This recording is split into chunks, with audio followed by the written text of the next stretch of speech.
This is a true story. But the names of the characters have been changed.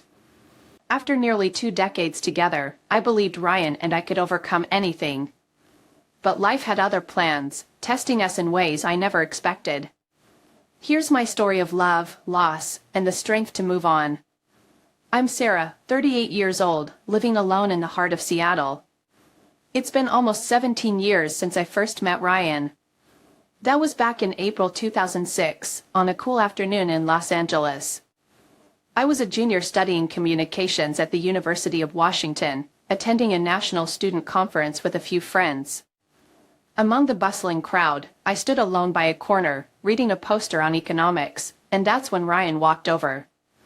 He struck up a conversation, asking what I thought about the recent presentation. I turned to see his bright eyes and confident smile, and I couldn't help but laugh. He was a senior majoring in economics at UCLA, and within minutes of talking, I was already drawn in by his passion. At first, we exchanged small talk, but neither of us seemed ready to end the conversation. Ryan started telling me about his favorite books, movies, and campus life, and I eagerly listened, sharing stories of my own. It felt like we'd known each other for ages. When the conference ended, I remember feeling a bit sad, wondering when I'd ever see him again. But to my surprise, Ryan asked if I wanted to go for a walk. We strolled through the streets of Los Angeles, chatting about anything and everything. Ryan took me to a small cafe where he liked to read. Sitting there with him, over cups of coffee, I felt an unfamiliar yet comforting sense of peace. Before parting ways, we exchanged phone numbers. I assumed it was just one of those casual promises, but a few hours after I returned to Seattle, I got my first text from him. That was the start of endless conversations. During the day, we were both busy with classes and assignments, but every night, right at 9 p.m., Ryan and I would call each other. Sometimes, our calls would last late into the night. He'd tell me about staying up with his roommates to cram for exams, or those late-night runs to get food when they were all too hungry to study. Once, he even introduced me to a friend over the phone, calling me the girl from Seattle that he was always talking about. I just laughed, but it warmed my heart. Even though we were thousands of miles apart, those nightly calls made me feel like I was there with him, part of his daily life. After a few months, we made plans to meet again in the summer. In June, Ryan flew up to Seattle. It was the first time I got to show him around my city, from the cozy little cafes in Capitol Hill to Discovery Park, where we sat together and watched the Seattle sunset. It was one of the most beautiful days I'd ever had. He met my friends, fit right in, and had everyone charmed. Watching him blend in so effortlessly, I knew I had found someone special. Our relationship started that way, calm and deeply comforting. After that summer, Ryan went back to Los Angeles, and I returned to my usual life in Seattle. But we continued our tradition of texting each morning and calling every evening. Even as our workloads grew heavier, we made time for each other. Sometimes it was just a goodnight message or a photo of Seattle that I'd send him, but those small gestures kept us connected. There were nights when I'd sit alone in my tiny apartment, waiting for his text. And Ryan would always find a way to make me feel special, calling me his girl and saying I was the reason he pushed through each day. Despite the distance, I felt lucky to have Ryan. Maybe that's why I tried harder in everything, to be worthy of the love he gave me. I believed that as long as we stayed honest and kept our faith, distance wouldn't stand in our way. Those early years of long-distance love were some of the best times we shared, when everything was sweet, and I was filled with hope for our future. But slowly, things started to change. When Ryan graduated and started working at a major financial firm in Los Angeles, he seemed to get caught up in the pressures of his new job. Our calls became less frequent, dropping from every night to every other night, and eventually, just a few times a week. I tried to keep up our habit of sharing everything about our day, but his responses grew shorter. Sometimes, I'd text him only to get a brief reply, and on some days, he wouldn't respond until late at night. Our calls weren't as long as they used to be, either. When I'd tell him about my day at work, he'd quietly respond with one-word answers, sometimes sounding distant. There were times when he'd cut our calls short, saying he had a work call coming in, promising to call me back. But sometimes, it would be the next day before I'd hear from him with an apology, explaining that he'd been too tired and had fallen asleep. Gradually, I started to feel the distance growing, but I kept telling myself it was just a phase he was going through. I remember one weekend, I called him, excited to share that I'd been promoted at work, but his voice sounded rushed. He said he was swamped with a new project and would call back.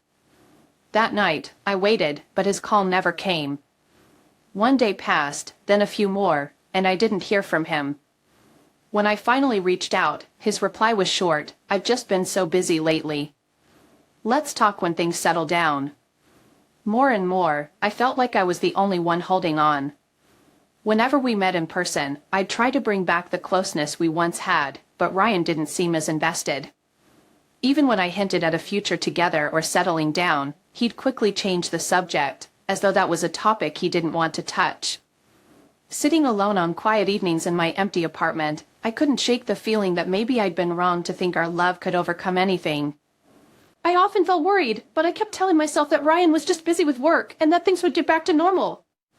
I tried to be patient, to give him the space he needed to focus on his career, and I always hoped that things would return to how they used to be.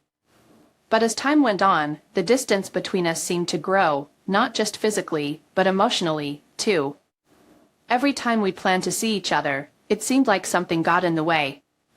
Once, Ryan promised to fly up to Seattle for the weekend, and I had the whole day planned out. I even took time off work to prepare everything for his arrival. But at the last minute, he called, sounding regretful, explaining that his company had asked him to stay back and finish a project. I ended up spending the weekend alone, sitting in my empty apartment, feeling let down and lonelier than ever. These last-minute cancellations became more frequent. It was always something related to work, and soon, I felt like I was the one always waiting. When we did manage to see each other, it wasn't much easier. One time, I flew to Los Angeles to visit him, but his work schedule was so packed that we hardly had time together. He'd leave for the office every morning, and by the time he came back in the evening, he'd be exhausted. I'd spend the day waiting for him in his small apartment, trying to make everything comfortable, cooking dinner and setting up the table.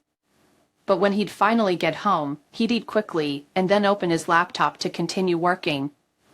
We'd planned to spend the weekend together, but at the last minute, his boss called, needing him to handle an urgent issue at work. In the end, our time together felt like a series of brief moments, leaving me with a sense of emptiness. Another time, he had a short work trip to Seattle, and I was thrilled, thinking it would be a chance for us to reconnect. But when he arrived, both of us were already worn out. I'd been working extra hours to make up for time off, while Ryan was overwhelmed with back-to-back meetings. Every night, he came back to the hotel room looking drained, and we'd only talk for a few minutes before he'd fall asleep. By the end of his trip, it felt like we'd barely spent time together, even though we were in the same city. Gradually, I began to feel uneasy every time we talked about meeting up. I feared that I'd only end up disappointed, and Ryan seemed weighed down by work pressures.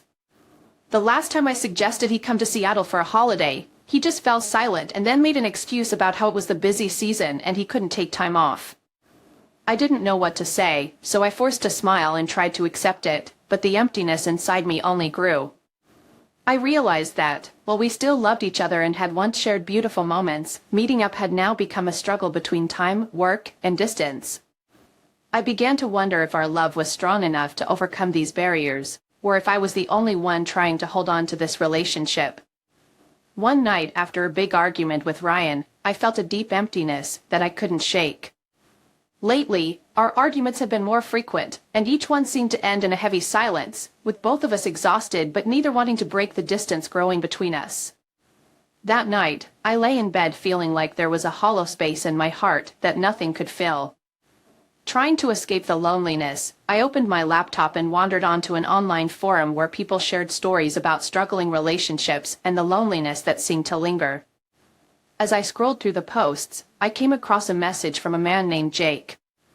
He wrote about his recent divorce after 10 years of marriage, describing the emptiness he felt having to start over. His words touched a part of me that felt painfully familiar, and for some reason, I left a brief, encouraging reply. Not long after, Jake responded, and that was how our conversations began. At first, it was just polite small talk, but as we continued talking, I found myself feeling truly heard. Jake listened without judgment, offering empathy instead of advice. Over time, I learned more about Jake. He lived alone, working as an interior designer at a small studio on the outskirts of the city. He shared that after his marriage ended, he was left feeling like everything he'd once believed in had crumbled. As he spoke about his loneliness, I found myself opening up to him, telling him about my struggles with Ryan, the distance between us, the waiting, and the disappointment that I'd never shared with anyone else. Slowly, our relationship deepened. Every night, we'd message each other until late, sharing little stories about our days. Jake would send me a cheerful good morning every day, and each evening, I found myself waiting for his messages, which felt like the only bright spot in my life at that time. He'd tell me stories about his past happiness, his trips with his ex-wife, and I'd find myself telling him about the early days of my relationship with Ryan. There was a strange comfort in these exchanges, like I was rediscovering a lost part of myself. One night, Jake asked me, "Are you truly happy?" I hesitated, realizing I hadn't been able to answer that question for a long time. After a few months, Jake suggested we meet in person. I immediately refused, knowing that I shouldn't. But one night, after yet another cold, abrupt end to a call with Ryan, I felt myself spiraling into loneliness, deeper than before. In that weak moment, I texted Jake back and agreed to meet him that weekend. We chose a small cafe on the edge of the city, somewhere I was sure no one I knew would see us. When I walked in and saw Jake sitting there, he smiled at me, a warm, friendly smile that somehow eased my nervousness. Jake listened as I shared everything weighing on my heart, the hopes I'd had, the parts of myself I'd lost, the void that seemed to grow deeper every day. He didn't interrupt, didn't rush me, and at one point, he gently took my hand, as if to reassure me that I wasn't alone. I realized then that it had been so long since I'd felt truly seen and heard. After we left the cafe, we took a walk by the river in the cool night air. I kept telling myself it was just a friendly meeting, but when Jake softly took my hand, I didn't pull away. In that moment, all my guilt and restraint seemed to fade. Jake pulled me close and kissed my forehead, and I found myself unable to resist. That night, all the loneliness and yearning inside me broke free, and I crossed a line I never thought I would. The next morning, when the sunlight streamed into the room, I looked in the mirror and saw someone I didn't recognize. Shame and guilt flooded through me, washing over every part of my heart. I had betrayed Ryan, crossed a boundary I had once promised myself I never would. The weight of what I'd done settled heavily on me, and for a moment, I felt I could hardly breathe. I picked up my phone, opened the messages, and after a long pause, I texted Jake, last night, it shouldn't have happened. We shouldn't see each other again. I stared at the screen, my heart pounding, unsure what his response would be. After a few moments, he replied, "I understand, Sarah. I feel the same, although I wish things were different. If you ever need someone to talk to, I'll still be here." His words stung. I knew that neither of us wanted it to end this way, but I also knew we couldn't go any further. I sent a final message, "Thank you, Jake. I wish you all the best." Then I deleted every message, as if trying to erase any trace of what had happened. I told myself this would never happen again, that I would try to rebuild things with Ryan and make up for the choices I'd made. But from that day on, every time I saw a message from Ryan, my heart sank. Guilt weighed down on me constantly, a relentless reminder of the betrayal I couldn't undo. I wanted to confess, to free myself from the lie, but the fear of losing Ryan kept me silent. And so, I stayed trapped in my own turmoil, carrying the pain and guilt alone, unsure how, or if, I would ever be able to let go. When COVID-19 struck and everything shifted to remote work, I thought this might be an opportunity for Ryan and me to grow closer. For me, being at home meant more time to connect, even if it was just through virtual dates. I imagined us cooking together over video calls, watching a movie at the same time, or simply talking about our daily lives, sharing these small moments no matter the distance. I eagerly suggested we set up these online dates, but Ryan kept finding reasons to decline. Sometimes he'd say work was too hectic, other times he claimed he was too tired to spend more time staring at a screen.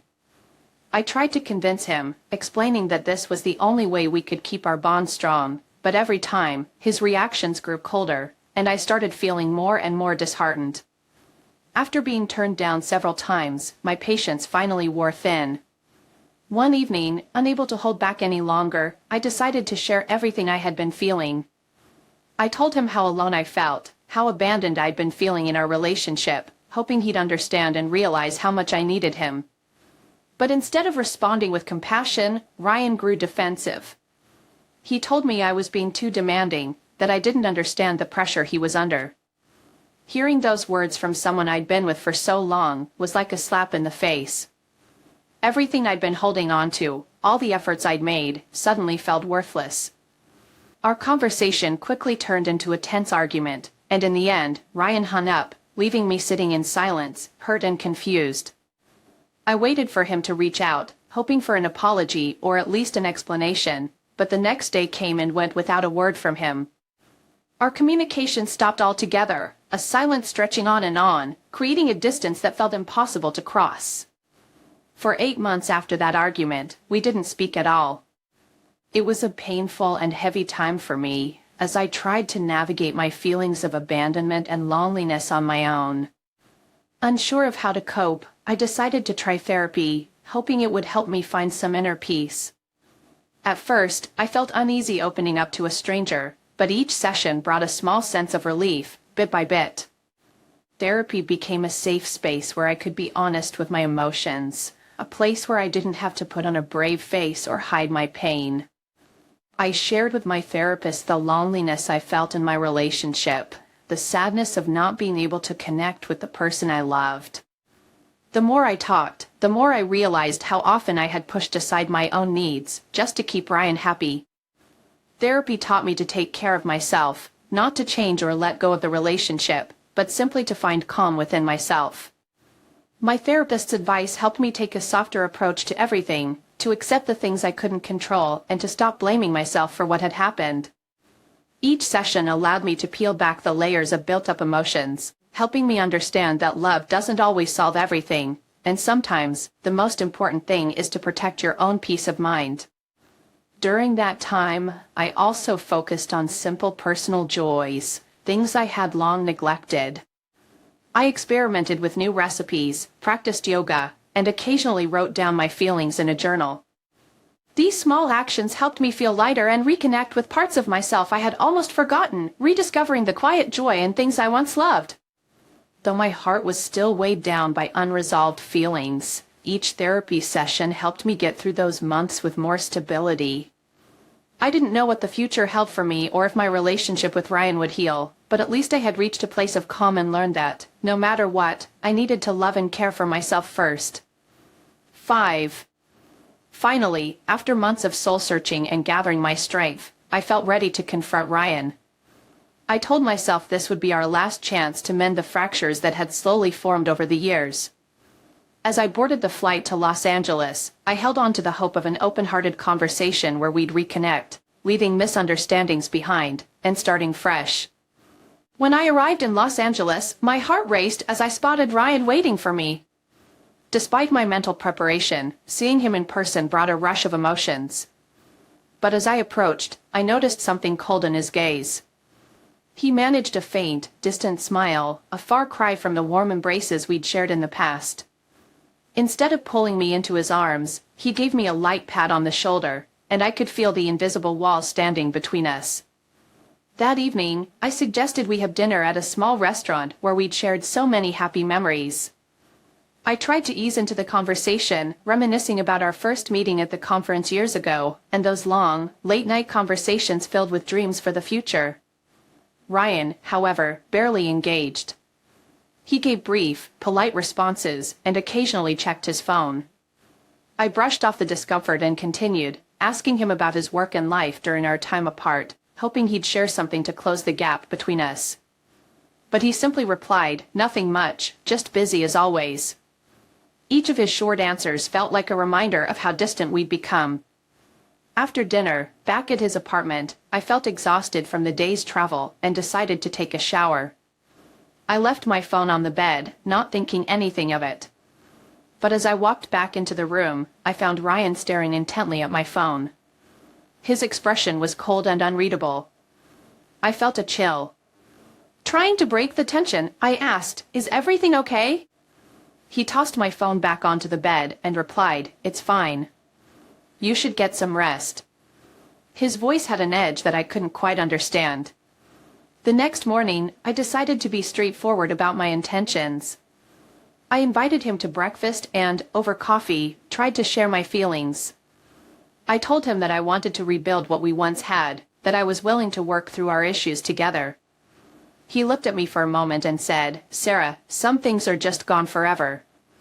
We can't go back to the way things were." His words cut deep. I swallowed hard, trying to hold back tears, and replied, "But I've done everything I can to make this work. I just want us to have a chance." Ryan let out a sigh, shook his head, and replied, "Sometimes, trying isn't enough. Once something is broken, you can't always piece it back together." I wasn't ready to give up.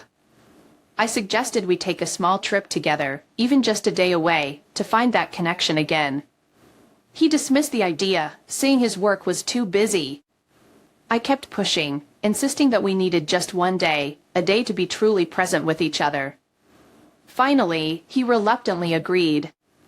That day, we wandered around the city, visiting old places that held our happiest memories. But Ryan's mind seemed elsewhere. He avoided my gaze, and his smile no longer had the warmth it once did. Each time I brought up our memories, he would respond briefly, "Yeah, those were good days." The harder I tried, the clearer it became that the distance between us had grown into something insurmountable. As the evening settled in, I asked if we could open up to each other just one last time, sharing everything honestly. But Ryan only shrugged, replying coolly, "I've already said everything, Sarah. Right now, I just want to focus on work, and maybe I need some space to think." Those words felt like the final blow to my last hopes. When I returned home, my heart was weighed down with a mixture of sadness and frustration. I realized that, no matter how much I tried, our love might no longer exist as it once had, and all I was left holding on to were fragments of the past. On the day I was set to leave Los Angeles, Ryan suddenly approached me, sitting down beside me and gently taking my hand. He looked at me with a weary expression and quietly said, "Sarah, I'm sorry for being so distant these past few days. Work has been overwhelming, and it's been hard to think about anything else." His words, although simple, carried a sincerity that made me want to believe him. He continued, "I didn't mean to push you away. I've had a lot on my plate lately." I held on to his words, convincing myself that it was only work stress and that things between us would be better soon. That morning, to make up for the past few days, Ryan suggested we spend a day together. He took me to Venice Beach, the place we'd often visited when we were younger. When he parked, he came around to open the door for me, and we walked hand in hand down the boardwalk, the ocean waves crashing nearby. Memories flooded back as we watched the surfers ride the waves, and I recalled how we used to talk about our dreams and what the future would hold for us. For a moment, I thought that maybe things were beginning to return to how they once were. Afterward, we stopped at a small cafe along the street, the same cafe we used to visit often back in college. The place hadn't changed. It still had the worn wooden chairs and the familiar window view of the bustling street outside. Ryan ordered our usual, black coffee for him, a latte for me. We sat by the window, and I tried to start a conversation, asking about his life, his work, and everything he'd been up to. But Ryan only gave brief answers, seeming to retreat into his own thoughts, staring out the window with a faraway look in his eyes. In the afternoon, he took me to Griffith Observatory. Standing atop the hill, we looked out over the expanse of Los Angeles, glistening in the late afternoon sun. As the sunset cast a warm glow over the city, I felt a bittersweet peace, hoping this beautiful moment could somehow mend a rift between us. We stood side by side in silence, and I longed for him to hold me, to reassure me that we were still together. But he remained silent, distant, occasionally glancing at me with a look I couldn't quite decipher. That evening, he took me to a cozy restaurant where we'd once celebrated so many occasions together. I remembered all the times he'd planned our evenings there with such thoughtfulness, from reserving our favorite table to choosing dishes he knew I'd love. But tonight, he ordered quickly, almost carelessly. Throughout the meal, I tried to bring up memories, hoping to rekindle some of the warmth between us, but Ryan only offered a faint smile and responded in a detached way, as if he were only half present. I began to feel like I was trying to reach someone who was no longer there, like he had drifted away to a place I couldn't follow. Returning to Seattle, I held on to the hope that I could bridge the distance between us. Every day, I sent him small messages, sharing bits of my day, from finding a new coffee shop to reading a good book. I wished him good mornings, hoping to lift his spirits as he began his day. I asked about his work and his well-being, sending simple questions like, "How's your day going?" or "Hope work isn't too stressful today." At first, he responded, but only with short, polite replies like, "I'm fine," or "Yeah, work's busy." When I suggested a weekend getaway for us to reconnect, he replied, "I'll see if I can, but I'm not sure." His brief, non-committal answer stung, but I kept up my daily messages, hoping he would eventually open up again. Over time, his responses became more sporadic. Some days, I would sit by my phone for hours, waiting for even a brief reply, a sign that he was thinking of me too. But the screen remained silent. Whenever I asked if we could meet or plan something together, he would give vague excuses, saying that work was just too demanding. With each unanswered message, I felt a little more of my hope slipping away.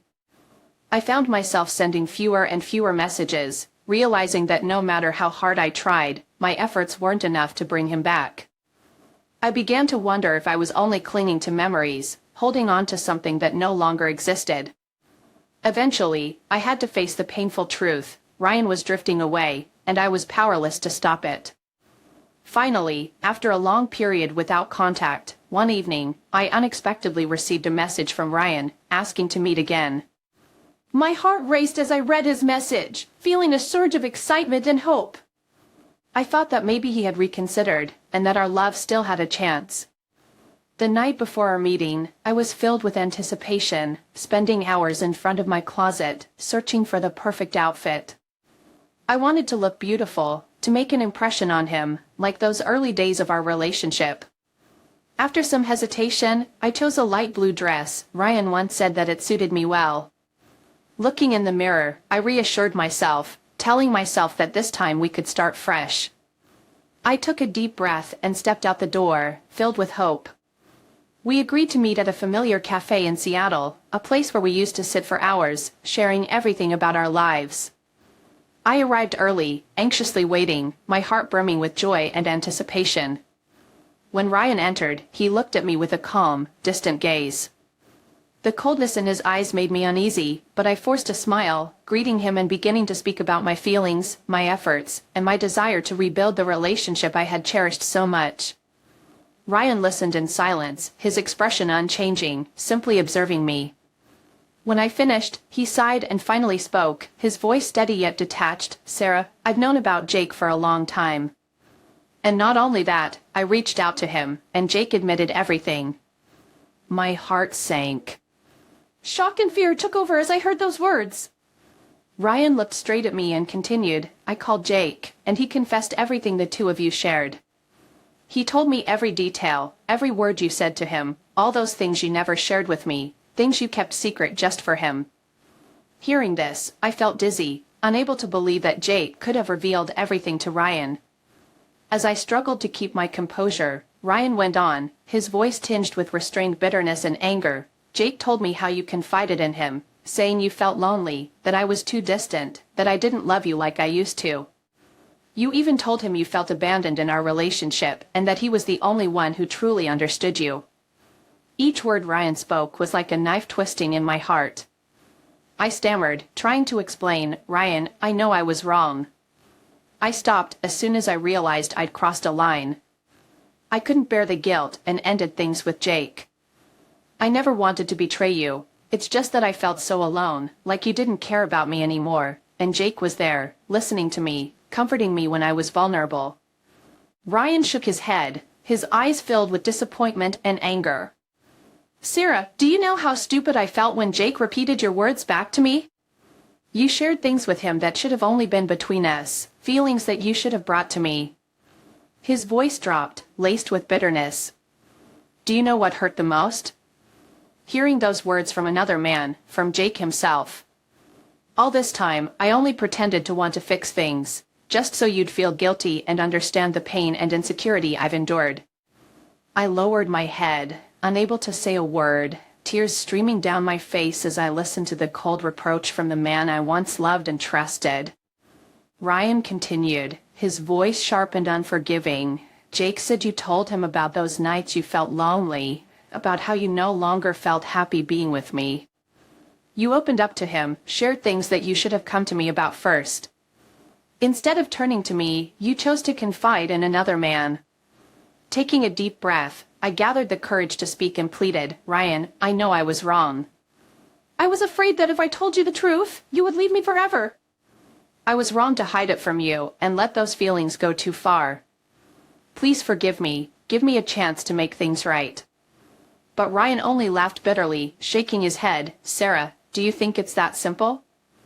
You lied to me, betrayed me, and now you're asking for forgiveness as if nothing happened.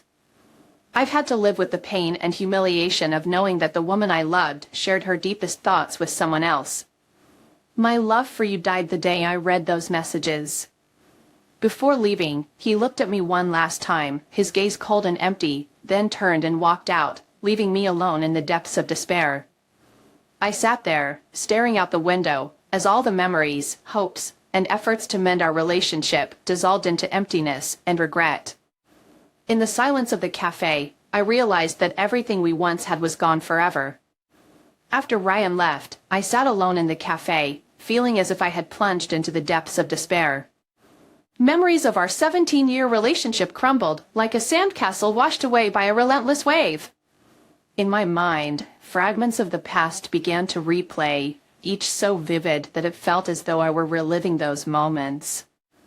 I remembered the first time we met at a conference in Los Angeles. Back then, I was just a young, naive student, watching him from afar, captivated by his confident smile and bright eyes. Perhaps it was that radiance and strength that drew me in from the very first glance. We talked for hours that day, laughing over silly things and sharing our dreams and ambitions. I never could have guessed that this chance encounter would lead to nearly 2 decades of love. The early years together were some of the most vibrant days of my life.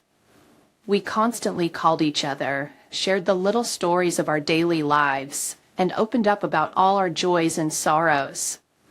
Ryan would surprise me with handwritten letters and tender messages. Some nights, we would stay up talking about the future, the little house by the ocean that we dreamed of building together. I can still recall the thrill of holding his hand tightly as he promised never to let go. But then, life began to change. Ryan became increasingly busy, the phone calls became rare, and our meetings grew fewer and farther between. I remember flying from Seattle to Los Angeles just to see him. But when I arrived, he texted, saying he was busy, and asked me to wait for him at a cafe near his office. I sat there for over an hour, staring out the window, feeling like a stranger in a relationship I had once thought would last forever. That was the first time I sensed a subtle sadness, but I reassured myself that everything would be fine as long as I kept trying. When the COVID-19 pandemic struck, I thought it would be a chance for us to grow closer again. I made an effort to organize virtual dates, even suggesting video calls so we could see each other's faces. But Ryan only mumbled a few words, dismissing my attempts, saying I was asking too much. Each time he hung up, I felt a growing emptiness, though I didn't want to admit that our distance could no longer be bridged. The past kept swirling in my mind, cutting into me like sharp knives, each memory like another wound. I sat there, wondering if I had been wrong from the start. Had I been too stubborn, clinging to a love that, in the end, only I was fighting for? Yet amid the pain, another thought began to emerge. I needed to forgive myself. I couldn't keep living in the shadows of the past, blaming myself for mistakes that couldn't be undone. Forgiving myself didn't mean forgetting Ryan, it meant accepting that what was done could not be changed, and the only thing left for me now was to move forward. When I left the cafe, each step felt heavy, yet a strange sense of relief started to settle within me. Perhaps the journey of finding myself had only just begun, and despite the challenges ahead, I believed that one day, I would find the peace I had lost for so long. Under the Seattle sunset, I stood silently on the bridge, watching the river below glisten in hues of orange and gold. The evening wind brought a slight chill, making me shiver as it passed. A few autumn leaves drifted down, spiraling gently before being swept away by the current, much like myself, carried along by life's relentless flow, with no anchor, no place to hold on. In that quiet moment, painful memories surfaced again, so vividly that I could almost hear Ryan's voice, feel the warmth of his hand in mine, memories spanning all those years. Each promise, each hope for a future together now felt like whispers scattered into the wind. It all seemed so close, haunting me, trapping me in a loop of guilt and regret. I wondered how many times I had asked myself whether I could truly overcome this emptiness. So many long nights I had stared into the darkness, feeling as if every part of me was breaking, like a candle's fading flame, growing dim in loneliness and sorrow. Was this the price I had to pay for my mistakes, for choices I once thought were right? The river below kept flowing, gentle yet unyielding, as if reminding me that time waits for no one. Everything that once was, no matter how beautiful or painful, was now part of the past. I realized that if I continued to drown in regret, I would never truly live again. Perhaps I needed to accept that some things, no matter how hard I tried, couldn't be changed, and that the only way forward was to face myself, my own scars, and learn how to forgive. I took a deep breath, feeling the cool air fill my lungs.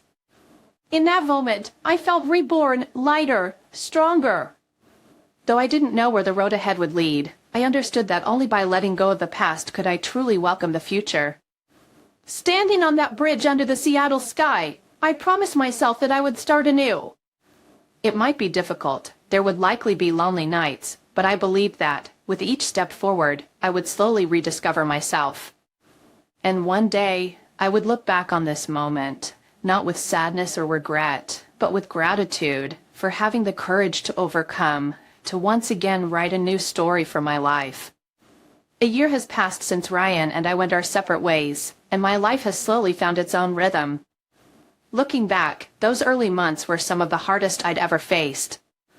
I remember struggling to adjust to a life without him, feeling lost in the silence he left behind. But I knew that, if I wanted to truly heal, I needed to start filling that emptiness with new experiences and growth. In those first months, I made it my goal to rediscover myself. I signed up for a yoga class, something I had always been curious about, but never tried. I remember my first few classes, awkwardly following along, but gradually I began to find a sense of calm and focus within myself. Yoga became a grounding ritual, helping me reconnect with my body and mind in ways I hadn't expected. I also picked up books on topics I'd never explored before, self-growth, mindfulness, even cooking. Learning new recipes in my cozy kitchen, experimenting with ingredients, and trying to perfect each dish felt oddly satisfying. It was as if I was nurturing myself in a new way, filling a space that had once been occupied by Ryan's presence. Little by little, I started to realize that I was stronger and more capable than I had given myself credit for. As the months passed, I began going out more, meeting new people, and slowly building a circle of friends who encouraged me to explore life outside my comfort zone. One friend introduced me to hiking, and on weekends, we would drive out of the city, escaping into the peaceful trails around Seattle. The stillness of nature, the quiet of the forests, and the challenge of each hike reminded me of my resilience. Step by step, I was learning to rely on myself. About halfway through the year, I took a weekend trip on my own, a small getaway to a nearby coastal town. This solo trip felt like a milestone, a way of proving to myself that I could find joy and strength in my own company. I walked along the beach, took photos of sunsets, and felt a sense of independence I hadn't felt in years. It was during this trip that I realized I was beginning to love the person I was becoming. In the midst of my growth, I heard through a mutual friend that Ryan had started dating someone new, a woman named Lily. She was lively, young, and shared his interests in travel and adventure. They seemed incredibly happy together, and I heard about their many trips and shared moments on social media. At first, I felt a pang of sadness, a reminder of what we once had. But as time went on, I found that I could look at their happiness without feeling the weight of regret. One day, while walking in the park, I unexpectedly saw Ryan and Lily together. They looked truly happy, hand in hand, laughing easily with each other. For a brief moment, our eyes met, and he gave me a polite, almost surprised smile. I nodded back, and we exchanged a few words, just casual pleasantries, as if we were old acquaintances. Lily, unaware of our history, smiled warmly and greeted me. I felt a strange sense of peace wash over me as we parted ways. It was as if, in that brief encounter, I had finally closed a chapter. Reflecting on the past year, I realized that this journey had been as much about learning to live without Ryan as it was about learning to live fully as myself. I discovered strength I didn't know I had, and I came to understand that happiness doesn't come from being with someone else but from truly knowing and embracing who I am. Standing there, watching the autumn leaves drift down and the Seattle sunset coloring the sky, I felt grateful, not for the end of our relationship, but for the chance it gave me to grow and build a life I could be proud of, entirely on my own terms.